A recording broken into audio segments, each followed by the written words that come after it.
Bismillahirrahmanirrahim. Assalamualaikum warahmatullahi wabarakatuh. Salam sejahtera untuk kita semua.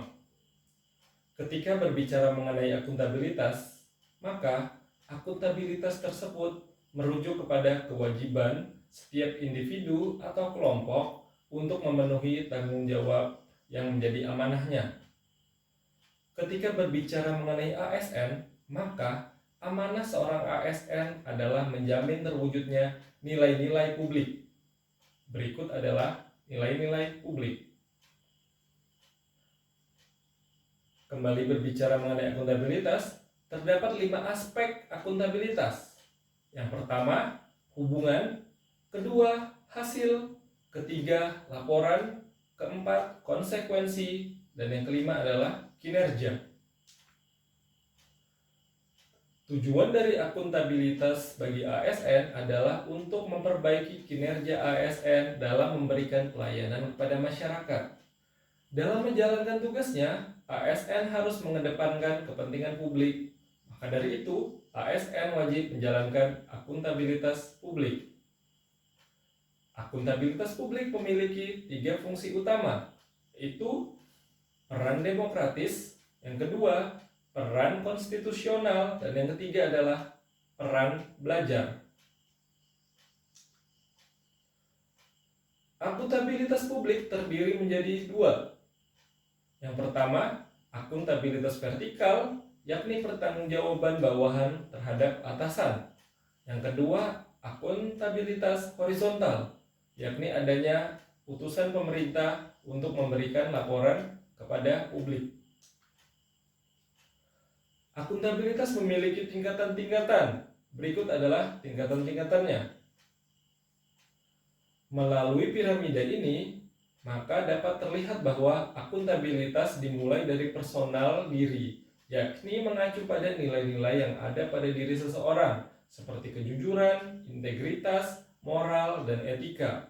Setelah itu meningkat dengan individu-individu lain, lalu meningkat ke kelompok-kelompok lain, lalu meningkat ke organisasi-organisasi lain, dan terakhir tingkatan tertinggi adalah terhadap stakeholder.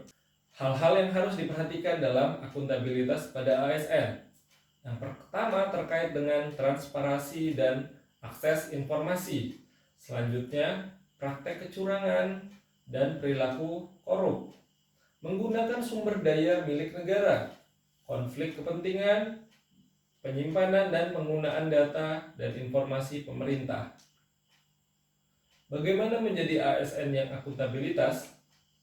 Maka, silakan perhatikan siklus menciptakan framework akuntabilitas. Pertama, tentukan tujuan dan tanggung jawab.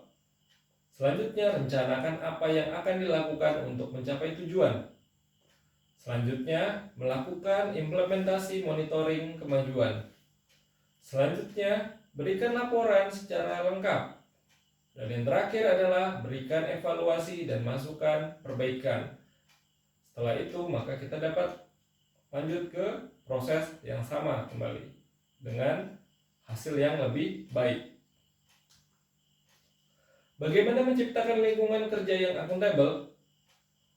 Hal yang perlu diperhatikan untuk menciptakan lingkungan kerja yang akuntabel, yang pertama adalah kepemimpinan. Kedua, transparansi. Yang ketiga, integritas. Keempat, tanggung jawab. Kelima, keadilan. 6, kepercayaan. 7, keseimbangan.